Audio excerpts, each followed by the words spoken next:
Men Unite podcast with Bids and Monty.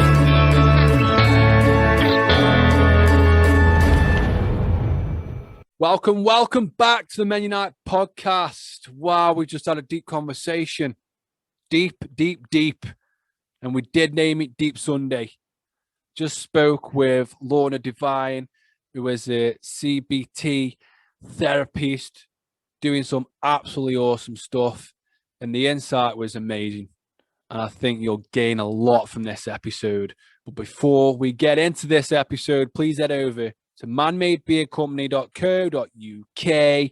Pody 10 will get you 10% off your order. And it does help the podcast, and their products are well and truly amazing. Whew. So please don't forget to subscribe and like and share with your friends, because we're spreading the word about mental health in our way, our fashion. Please give it up for Lorna Devine. Enjoy. So welcome to the Men Unite podcast. How are you doing? Good, thank you. How are you doing? Yeah, not too bad. Just spoke about my busy Sunday morning. Yeah. No, I feel like it's funny that, yeah. Yeah, like you say, like, don't know what day it is. Exactly. Especially with it being a bank holiday week last week. It's completely thrown me off this week. My days are just all over the place. Yeah, no, I feel the same. I think because there was only 4 days, I feel like today is Saturday or Monday. It's really weird. Yeah, it's like on Friday, I was thinking it was Saturday for some reason. It's just these bank holiday weekends when we have like that Friday off and a Monday off. It just messes with me calendar in my head. I don't know where I am. No, I'm with you. I feel like the routine just completely out of whack this week. Yeah. So Monty can't be with us today. He's having a chilled out weekend. But you've got me. You're stuck with me. Lots of questions from you. No, I don't have questions. That's mad, isn't it? Like everyone says, like, how do you prepare for a podcast? The answer is we don't actually prepare for anything. Like we don't have. Obviously, we do a bit of digging, but nothing like mad kind of stalkerish thing. I like that though, because then it's a conversation, right? Yeah. So it's just a free flower. But you're a therapist, CBT therapist. Yeah, cognitive behavioral therapist. Yeah. So explain to me what that is, what that entails. I'm sure the listeners might know a bit about it, some might not even know. So what's it all about? Sure. So CBT stands for cognitive behavioral therapy. Yeah. And it's an evidence-based talking therapy. Often, you'll be offered it's been proven to be effective for a range of anxiety disorders and depression. So panic attacks, OCD, but also it's really, really helpful in helping, you manage other difficulties. So a range of emotional problems such as, stress, even insomnia. It's a very collaborative kind of therapy, very goal orientated, can help you problem solve, and it's basically based on the idea that the way we think about situations has an impact how we feel and how we behave. So in therapy with clients, I'm often helping them identify how they think, how they behave, and then trying to change this into more helpful ways of thinking and behaving so that they feel better. Yeah. I think with me, like in the past, I used to only think one way, and that was always taking things like negatively. Yeah. So I think as soon as you start looking at like problems in your life that occur, because we all have our own struggles, and when you start looking at them in a different way, that's when your mindset starts changing. And for me, it's only been a couple of years, I'd say, about between 2 and 4 years, where I've actually started thinking a bit differently about things. Like, so some people say, oh, why has that happened? It's like, oh, my fault. Like, people like blame themselves for stuff that's not even their fault. I think that's Mhm. just, I don't know if that's how people have been brought up or how society's like kind of led them to think like that. What do you think on that one? I guess it can be a range of factors. Like, I guess it's partly sometimes, there's a bit of a genetic predisposition to think certain ways. But then also it could depend, say you are around parents or peers and, people in society that are thinking in that kind of way. Perhaps they're modeling that to you, or you're learning how to think that way. Obviously they wouldn't do it on purpose, but Yeah, naturally you're going to learn to think that way. If you're hearing a parent say, oh, actually, oh, nothing ever works out for me, or thinking quite negatively, then you'll see how they're thinking, and as children you're going to think, this is the way to think. yeah, um Obviously you can change that down the line, but I think it depends on genetics, but then also your upbringing and people around you, and perhaps who you surround yourself with as well, in terms of, how you're learning to think. yeah. Because people come to you for with all kinds of different problems. Mm. Does this technique work all the time for people?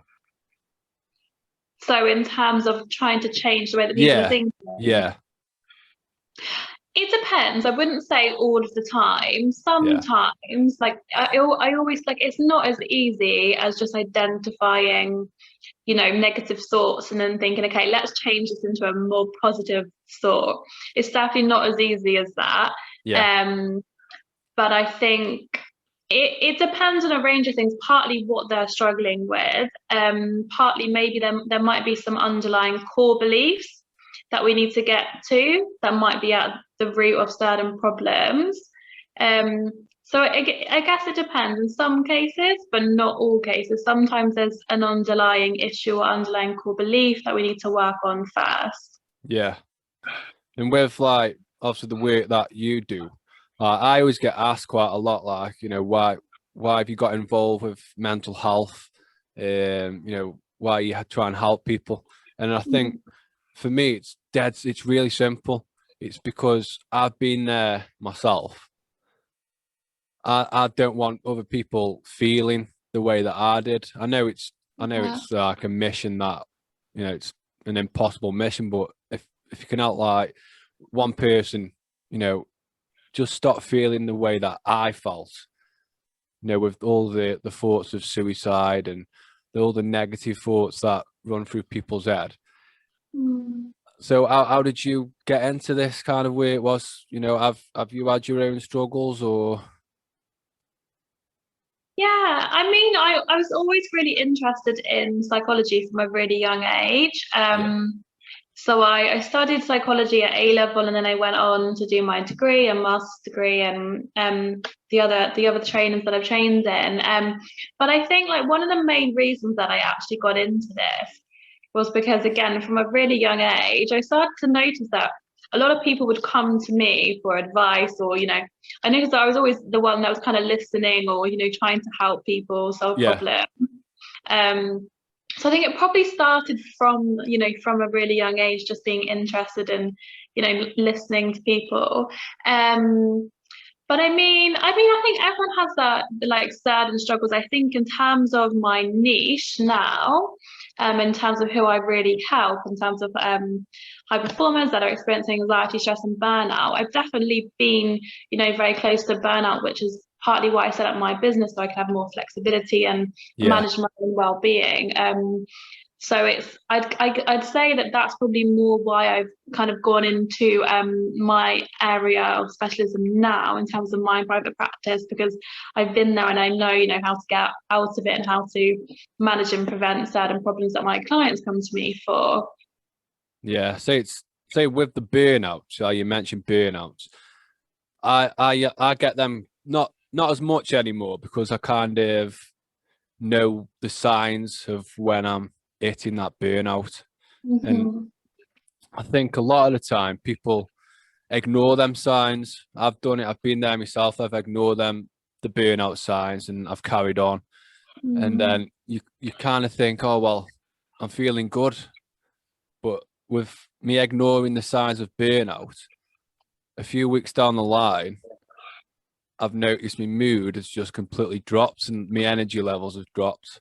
Not sleeping anymore because obviously the stress that you put yourself under with certain things we do, even like the stuff that I do with talk to people all the time and just help them. It does affect me mentally. It does affect me, but I think it's always good to find that time to have that kind of self-love in a way, kind of just shut off from everything. Social media, just shut off, even if it's for like a day, because like my social media is constantly pinging off all the time. And it's like sometimes I have to just leave my phone in another room. I don't know, like with obviously the work that you do, because we'll load up your website in a minute, but just show like the listeners and viewers what it's all about. But with the signs of burnout, I think a lot of people, like I say, ignore them. Yeah. And like ignoring it is just, I think at the time you think ignoring it's okay because you're kind of keeping your mind occupied with whatever's keeping you busy. But it catches up. It always catches up. You're always going to lose that race. And Yeah. and I know you messaged me a couple of weeks back saying I'm coming off socials for a bit. I don't blame you. Honestly, I don't blame you because it's absolutely insane. Like, I know, I think the work that you do as well, obviously on a professional level, like for me, it's a little bit different because I'm not a professional in this field. If someone messages me and just needs a bit of a talk or a bit of an uplift, that's good. But I suppose a professional can look at it in a different view. So I bet your burnouts are a bit more heavy than like someone like myself. I mean, it's hard to tell, isn't it? Because I don't know, like, how, it presented for you. Yeah. But I totally agree in terms of when you say about burnout catching up on you, because I think that's the thing. We're often not aware until we're either very, very close to burnout or we're burnt out, because often burnout does just creep up on you and then it's not too late, but the symptoms are a lot worse than if you could have prevented it earlier on. Yeah. But I think like what you're saying, and it's what I do now to manage my own well-being, is that I will have times now and then where I say to everyone, I'm not going to an Instagram this weekend. Yeah. Because it can be like a full-time job, right? Like I guess Instagram in a way as well is part of my business. So I will, respond to, certain inquiries or, you're doing content and everything else. And it's a way that I manage my own well-being, because I think otherwise, if you're constantly taking in this information, on social media, you're scrolling, Yeah. you haven't really got like much time. Like you can spend hours right scrolling on Instagram. Like I've definitely been there. I'll think, oh, okay, I'm going to read tonight. Then I'll scroll on Instagram, and it could be a few hours later. So I think it's just a really good way just to set boundaries of yourself, particularly, again, in terms of preventing burnout, scheduling that time for you where you're not, on social media. Like it's better to just call up a friend or a family member or go for a walk than, be on social media all of the time. Yeah. Yeah, I agree. Do you get dodgy spam messages on your Instagram?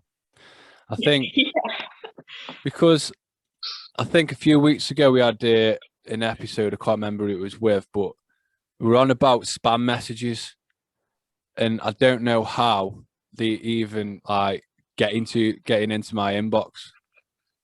And half of them are like, wow, like why would I click that link? It's some of the spam messages are just like what the fuck? I mean, it's like stuff like are you single? Come to me now. Press this link. And it's like, no, absolutely not. And I think Monty was actually like giving me a bit of stick for it until I asked him, well, you better check your spam inbox, see what you've got. And he checked it and he had exactly the same messages. It's crazy, isn't it? I don't know Mental. how they get there. I often will just delete them, but I definitely get a lot of spam messages. But I just move over. I'll keep certain messages in the primary and then the general box. Yeah. So I think most of it will either go to, when you get a spam message, usually it will be in the request, right? Yeah. So just leave them in there and just delete them. Yeah. I just have no delete. idea. Just delete all. Just delete all. Absolutely. But no, say I've been following your work for quite a while now. And let's get it up. Let's get this up. Where are we? There we are. So this is your Instagram page. Okay, yeah. So you've got your website there. Yeah. And you've got all different information below here. Yeah. So there's some stuff in the highlights. Yeah. So it's good for someone if they did go to your Instagram page, you've got quite a good understanding already, haven't they? In terms of what I do. Yeah. Because then you go to your website, you actually got a free 15-minute call. Yeah. Which I think's awesome. Thank you. Yeah, no, I always like to offer that because I think in terms of whether it's therapy or coaching, yeah, I think it's really important, firstly to see whether I'm the right person for the person that's inquiring, but also, for clients, it's important for them to feel, really comfortable speaking to a therapist or coach. So it also gives them an opportunity to see if they feel comfortable speaking to me, whether we're the right fit for each other. And then obviously your main website is then you've actually got some reviews on here, right? You've got an anonymous review there. So there's some testimonials. Yeah. So it's lornadevine.com. Yeah. And that's where all your main info's kept, isn't it? Yeah. Predominantly on that. Yeah. So with your clients and stuff, is there like a certain age that you've got more of? Yeah.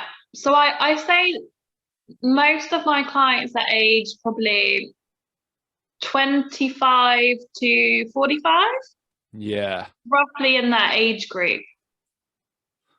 Why do you think that is? Do you think it's because I think with people that are coming up to the age of 50, they kind of like in that age of kind of retirement kind of age, and they're kind of struggling with maybe what to do.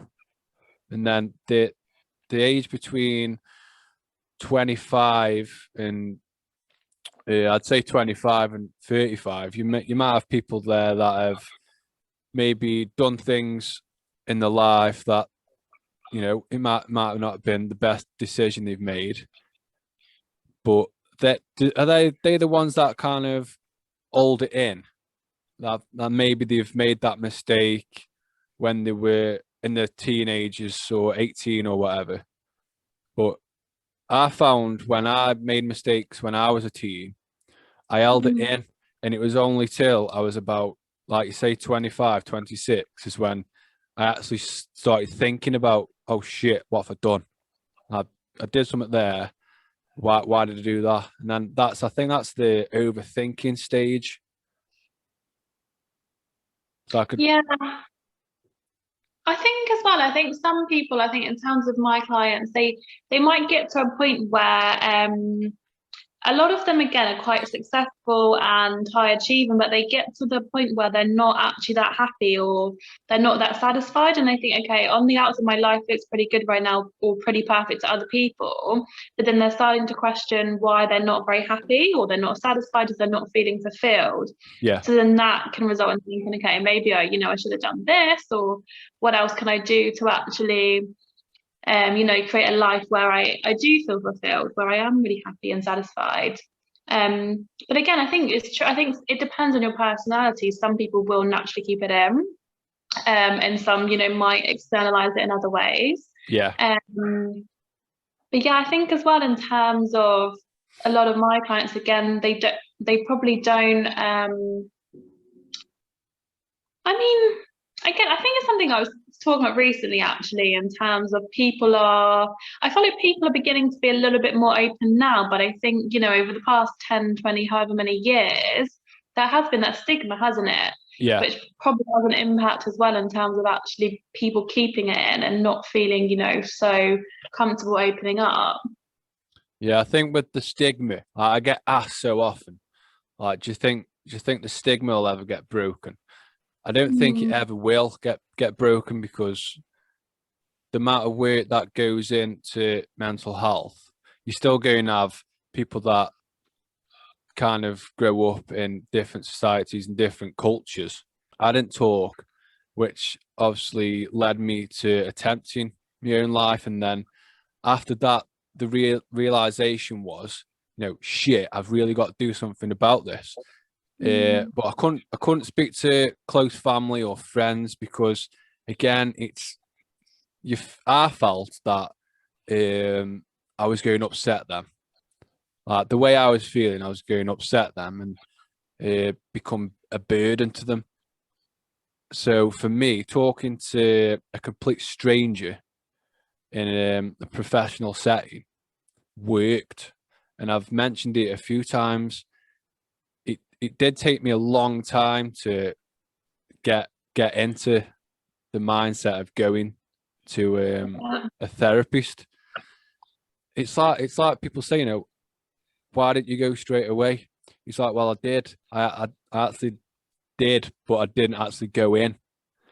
I think I've said it on a few occasions now where I was booked in for a certain amount of sessions with a therapist, and I'd be at work and I wouldn't go. Like I'd drive straight past the office thinking, you know, is this the right thing I'm doing here? And I think again it was a fear. There was fear in me about everything that was going on inside my head, which a lot of people do struggle with as well. I was afraid of kind of opening up them so-called demons that people put on. So yeah, it actually took me. I missed the first one and the second one and the third one, and they rang me each time I missed. They rang me, and the first time I was like, oh, I forgot when I actually did, and I drove past. Second time, I just said to him, like, I don't think I can do it, and they'd be like, well, that's fine. We'll keep you booked in for next week, and again missed it. And then also that led to that week being a horrendous week, like really bad week. And then that was when I thought, right, I've got to do it. I've got to do it. I was shaking in my car. I was like so scared. But when I actually went, it was the most relaxed feeling ever. Really? Yeah. And I think it's like I say to people now, if you're struggling and you can't talk to your family and friends, actually you can talk to them but you don't want to, don't be afraid of speaking to a stranger, especially a professional like yourself, because I was afraid, but once I actually got in there, sat down, I just felt like a weight had lifted off me, just walking in the room. Well, it's like a massive weight just gone. And I suppose for like professionals like yourself, it must feel like really good when you've met someone for the first time. You can tell, like in the expressions and the body language, that, you know, they're really struggling. But it must feel good to see the progress. Yeah, no, absolutely. And so brave of you as well to, you know, go and seek the help. I know it's so hard, and I often hear that a lot where people, you know, don't attend the initial appointment or kind of put it off because they're scared of, either what, might come out, or just, of seeking the help. Super, super brave of you. And I think, like you say, actually, when you, you've had that first session, and, if you feel comfortable with someone, then that's great, because then you've got a good experience of talking to someone in a safe space. Yeah. But I think exactly that's one of the main reasons why I love what I do, because you kind of take someone on a journey, don't you? So when you see someone and actually how much the therapy or the coaching has changed their life, and often it impacts so many other areas of their life as well. So they might come for help with anxiety, or managing stress or burnout, Yeah. but actually that can then impact and have a knock-on effect on all the other areas of their lives, relationships, family, hobbies, like so many areas. So it really is so rewarding, like so rewarding. Yeah. And I actually saw the therapist that helped me the other day.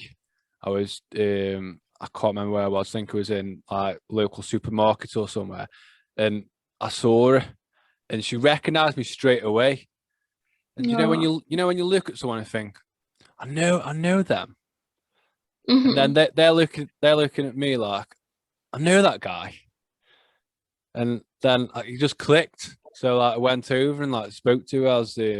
I was with my little lad, and like she was asking how things were, and I was like asking how things like was going with her and stuff. And it was really good because it was a different outlook. Like before, I wouldn't have had like really the confidence to do anything like that. Like Yeah.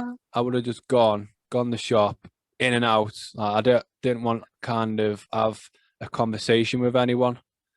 Like I'd be really, it's like a closed book. And once you do open up, it open up so many different opportunities as well. Because like I got involved with Man United 2 years ago, and that was like really eye opening. Like seeing these like really macho guys who you've seen like in the pub, and they're like all like big macho, go in the gym, and they're struggling, and you didn't even know that. So Yeah. I think that kind of gave me a mindset of, well, if he's struggling and he's opening up, I can do it. So I think the more people kind of get the awareness of talking and opening up, yeah, we will knock the percentage down on suicide rates. If it wasn't for people like yourself that did it as a job, no one would really have anyone to talk to, like on a professional level. Because I found talking to my friends about it, you didn't really get much kind of reaction. It was like a conversation which would have been over in the matter of like seconds. Mm-hmm. But talking to a therapist, my sessions were like an hour and a half. I was actually only like booked in for an hour, but like they always went over, and like the time he's like, and like, oh shit, what time is it? He's like started apologizing, like sorry I've kept you so long. But no, it's it's just a different feel. Yeah. And I think as well, I think some people don't always know what to say, do they? Like, I guess the main thing is, your friends and family is for them, to listen to you without judgment, and just, I guess, to know that you're there for them. Yeah. But I guess as well, they're not trained to, help you overcome certain, like, emotional challenges in the same way as a therapist would. Yeah. They can be there, they can listen. But I think some people don't always know like what to say, how to respond, what's best. But the key is, just letting people know that you are there for them. And I guess the thing, everyone's different. Some people like to just have a chat with their friends and family, and that's enough. But Yeah. actually, if you are really struggling, then that's why it's so good to seek professional support, so they can, really help you.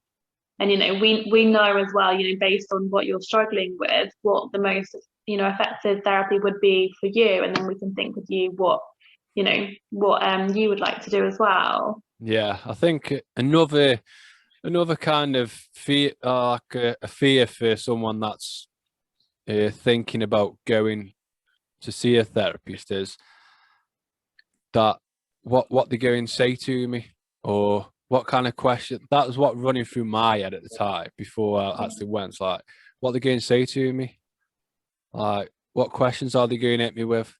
I might not know that answer, because I think that the main thing for me that really winds me up is when someone's struggling and someone asks me why. Like if I was on a really bad day, and I think most of the time with mental health, you don't know why until you start talking properly about it. So when someone comes to you, oh, why are you feeling like that? Like, oh, I don't know. And then another thing is if someone's like struggling and they say, you've got this, because it's very controversial, because I understand why people do say like, oh, you've got this, because it can be a bit of a boost. But when someone's so low, they haven't got it. I don't think they have got it at the time. And that's when they need someone to just talk to them about anything. Because I think with me, when someone asks me like, why are you feeling like this? And every answer like, I don't know.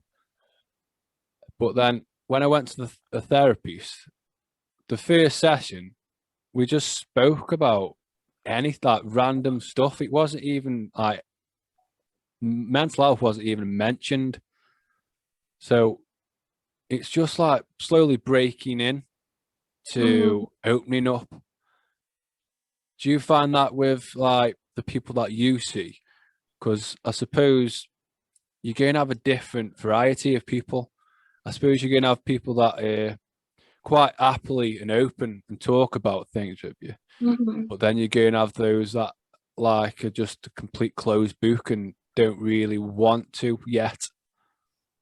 So how would you kind of work around helping someone open up? I mean, I guess the key thing with me, and maybe it's partly different because in terms of private work, people will reach out to me to Yeah, seek help, but I think so that there might be a bit of a difference there because they're actively, seeking the help that way. Um, but I think the key thing is someone has to, want the help. That you can't force someone to go to therapy. yeah, So first they need to, want the help and, be motivated to change anyway, which will then, have a bit of an impact. But I think like a lot of it really depends on the relationship, between the therapist and the client.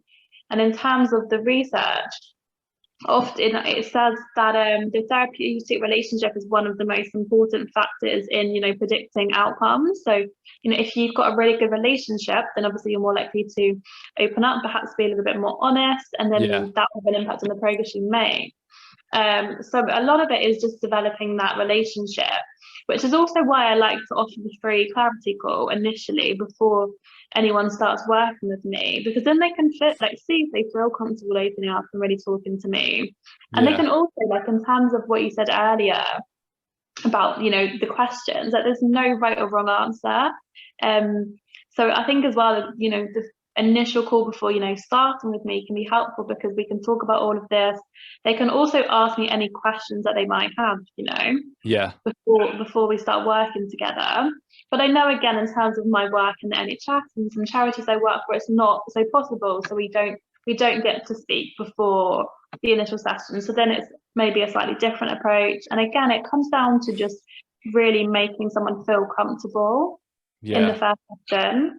So then they will naturally, want to come back and feel comfortable opening up. yeah. I think with all that your side of work, how's it been with all the restrictions? Because I know a few of my friends that are therapists, and like they've said it's been quite a hard task, because it's all right talking to someone over like a Zoom call, but they've said you don't get like the same feel with things. It's like, because obviously body language and like the way that people talk sometimes is like a massive giveaway for them.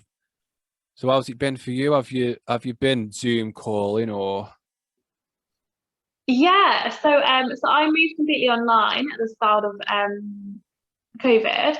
But to be honest, I've actually had a really good experience. And it might be partly because I've always done a bit of work online anyway, so the transition was pretty smooth. And to be honest, again, there's certain things that you can miss. So, for example, with CBT and coaching, we'll fill in worksheets together, or do interactive tasks. Whereas now, like, we'll share the screen and do it together. So there's certain things where it might be a little bit easier. But to be honest, there's not really been much of a difference for me. And I think, again, it comes down to having that relationship with someone. Like, if you develop that relationship, and they feel comfortable, online, then yeah, like I personally had a really good experience of doing the work online. But I think it depends on different people. Like, I've had a lot of my colleagues don't like online work so much. But in terms of my clients, they've really liked it, and it's been, it's flexible. They can fit it in their work hours. Perhaps they've got children, so rather than coming to see me in an office and doing a commute, then being there an hour, then coming back, it's more flexible. They can just fit it in their day, either after work or during a break. Yeah. I guess there's benefits and cons, but overall my experience has been pretty positive. Yeah, so with the Zoom calls, I think, like you say, it will suit some people because, like, for me, I like being at home. Don't get me wrong, I like going out as well, but I like being at home. So I think if that option was there for me, like years ago when I was thinking about going to therapy, I think I definitely would have taken a Zoom call, because the first contact he had with him was a phone call, and that was really easy because I thought it was really easy over the phone, because you're in your own home, you can walk around anywhere, because I think when people start getting uncomfortable, like, we have got things that we do, like we've got these habits that we get into. It's like on the phone you could just walk around, and that's what I was doing. I was walking around for like an hour. That's it. It was mad. But I think no, the phone call worked. Really? Yeah. But like you say, it's different people have different ways of dealing with things. It's like, I was listening to a podcast last night, and they were talking about bereavement and like people going through grief. And a woman rang in, and she was basically saying, "I was like, her husband passed away 18 years ago, and she's like still like listens to his music, but it's only been like the last 2 years where she's actually been able to listen to his music." And she was like, obviously talking about his ashes and stuff, and she's still got him. She wants to do this, but she doesn't know if it's the right thing. And I think, what is the right thing with bereavement? Because, like I say, everyone deals with things differently. It's mad, because with death, like, that was one of my massive triggers. It was a massive trigger for me. And that's what I was struggling with, because certain members of my family were passing away just out of nowhere, and I'd be thinking, oh, that could happen to me. And then once that thought got into my head, I couldn't shift it, and that was the trigger. But then bereavement, I've never really thought about it properly, because when someone dies, like someone really close to you in your family, I think the way that they pass, it's like if someone passes away of natural causes, it sounds really weird and fucked up, but that would actually help me a bit more, because it's natural. It's when it's like this instant thing, and they were talking about it on the podcast last night, and saying like it does depend on the way that people die and how people kind of react to bereavement. And I think most of the people that called in were like, it took me 2 years, 3 years, 4 years to actually start grieving? Why do you think people hold back from grieving? I think it's a tricky one. I guess firstly, Yeah. it's not an area I specialise in, so I No. would always refer on to specialist bereavement services. Yeah. Um, but I think the main thing is with bereavement, everyone responds so differently, and again, there's no right or wrong way of grieving. And a lot of it is allowing people to just have that time to grieve. Yeah. And I think really it just comes down to the fact that we're all different. We all respond in different ways, like the way, that we respond to certain situations. Some of us respond with anxiety, some respond, with anger or panic. So again, I think it's just the fact that we're all different, and we probably maybe we've seen people also respond, in different ways in our family. Yeah. Yeah. So when it's happened to me, especially when I was like a teenager, Mm. I'd block it. Like there'd be an instant block. Like someone could say, "Oh, such and such has died today," and I'd freeze for about 5-10 minutes, and then it'd be like a block in my head, gone. Obviously, I'd be like really sad. Like, I'm not a heartless guy, but it'd just be a block. It's like now when 'cause everyone gets kind of some kind of negative people try and pull you down. It happens. Mm. We spoke about it. I think it was last week. We spoke about it about people hating on the good work that other people do. Um, and I think I said like the first time like I got haters hating what I was doing, I got really mad and it affected me for weeks. But now it's like that block just kicks in, and it feels like the bereavement block. Like anything that's negative that's put to me, Mm-hmm. there's like I think I described it as just a door just getting shut on it. I can't describe the way. It's like someone says to me like, "How do you deal with that?" It's really hard putting into words how I actually deal with things, because it Yeah. is that block. Like I don't know if it's me protecting myself from what people are saying, but Mm-hmm. there is a block there. It's dead Yeah. weird. Like my mates say, like you're weird, man. I think, and again, it comes down to the way that, we all respond and we all cope in different ways. So some people will suppress how they're feeling. Yeah, Some people, there'll be complete avoidance. Some people will go and, I don't know, maybe hit something. Some people go yeah, and exercise because that makes them, cope with yeah, it. And again, we all cope in very different ways. And, in a session, for example, we'd really think about, why that is. There's probably, underlying, yeah, reasons why. Um, but I guess a certain way of coping with how you're feeling. yeah. I think it's hard. It's hard to put into words sometimes. It's like I get a lot of people messaging me, and some of the messages are really deep. Like I've read the message, and it's like, wow, like this has happened like to you in your life. That is like blows me head off. And it's like I think one of my mates said to me the other day, he's like, what do you do when obviously you've got someone that's basically telling you that they won't kill themselves,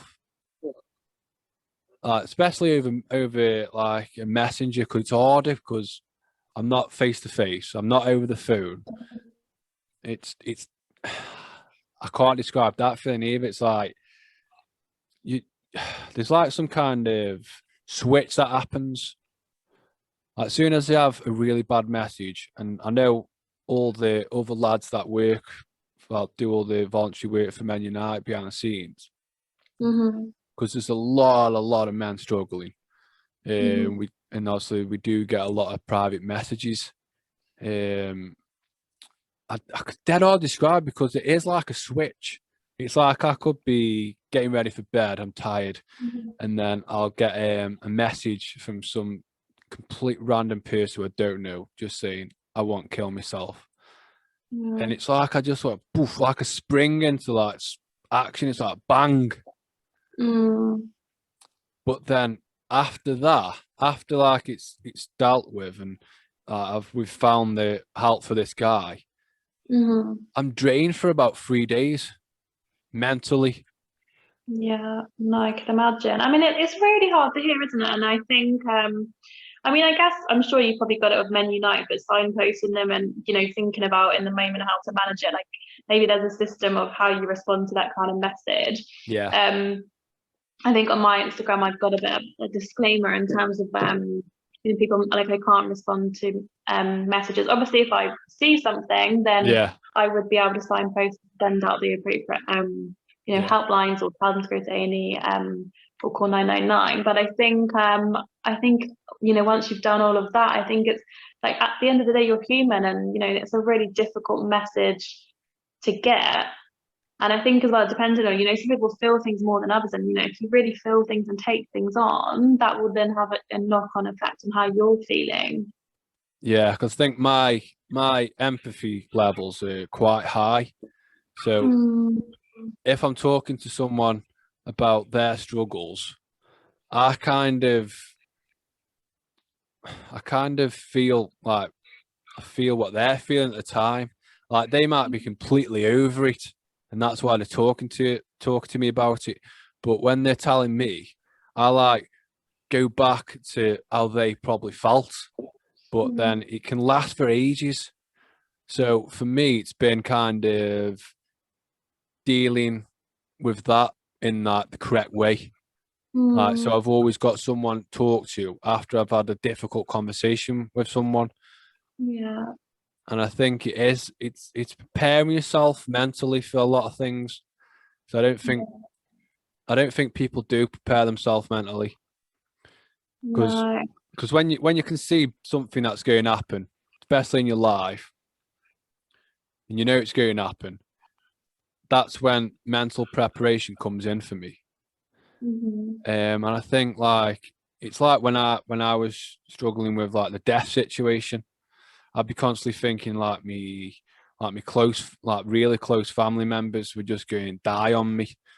So then I just start preparing myself. I'm like, why am I preparing myself for this? It's mad. Like the brain is mad. It is. So try and work out your brain. It just gets you in an absolute mess. Yeah, and it's a common way to deal with it, isn't it? As well, if you think about again, like worry, or you know, if you're thinking of the worst case scenarios, lots of people will try and prepare for the worst case scenarios just because that will some of they feel that will make them, you know, that will make them feel better. So there's some kind of positive beliefs around the worrying that actually by doing that and preparing, Yeah, that will prepare them, you know, if anything happens. yeah, But but yeah, the mind is a very, very clever thing. yeah, and there is actually when I was listening the other night to a podcast, and they're actually starting to trial psychedelic drugs for mental health. I don't know. Have you heard about it? I had something very briefly on Clubhouse. I don't know if you've heard of it. It's like an audio platform, and Have you? I I tuned have heard in. of Clubhouse. Yeah. Yeah, I started tuning into a talk, but I didn't really get to listen to most of it. Yeah, they're actually starting trials on like certain psychedelic drugs to help with mental health. And I think I see I'm pretty open minded about everything. And I think if you're not open minded, then life can be pretty boring. It's like people like talk to me about religion. I'm not a religious guy, but I'll talk to you about religion. That's perfectly fine. Like, I've got no issues with it at all. It's like psychedelic drugs. Let's talk. If you want to talk psychedelic drugs, we can do that. You know, I haven't done them, but if there's a trial and it works, and it apparently it can basically stop all like these negative thoughts, and it can like really crush mental health. If it does that, I'll be definitely giving it a go. Mm. Definitely.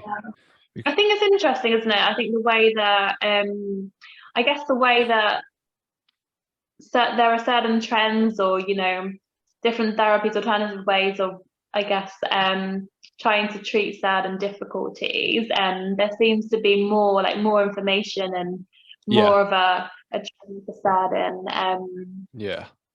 alternative kind of ways of managing. Yeah. And I'm definitely not telling my listeners to go and do psychedelic drugs. We've got to get that down, because that would not be good. I'll have an email next week. I tried magic mushrooms and it didn't work. A bit of a favor. So yeah, let's put that in there right now. Definitely not. So where can people find you if any of the listeners or viewers, are thinking, right, I think I'm ready for therapy, let's give Lorna a call? Where can they find you? So I'm on Instagram, so Lorna_Devine, or my website, so lornadevine.com. Great. And we'll put the links in the description as well, so anyone that's listening or watching this, they'll be able to click on the link and get in touch with you. Amazing. But honestly, it's been a really deep conversation, I believe.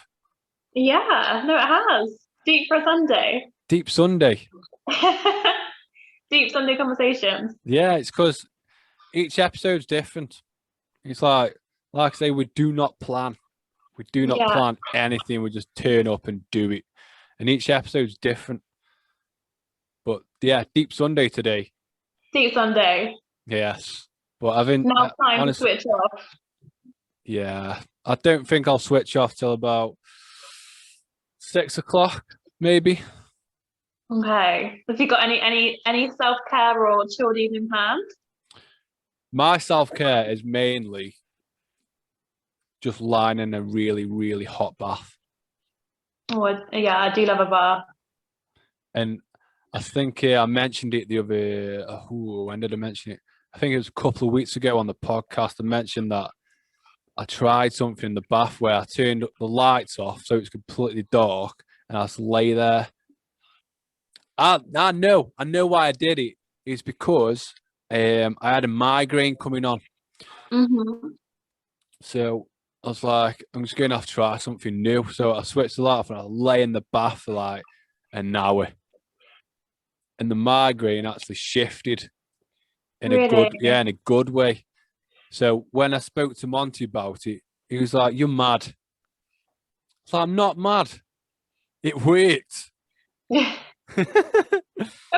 I guess if you're having a bath without your phone and everything, and you're just kind of lying there with the lights off, maybe again you're being a bit more mindful in the present, rather than perhaps being in the bath with your phone or scrolling.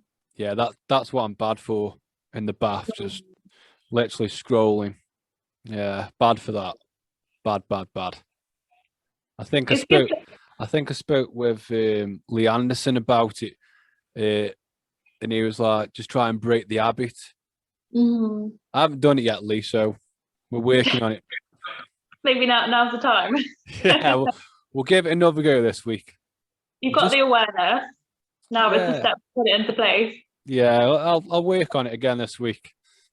Definitely. But I want to thank you for your time, honestly, for coming on. It's been awesome talking to you, and really good insight. And again, deep Sundays. But yeah, really good to chat to you. Really good to chat. So I want to thank everyone that's listening and watching. Your support is amazing.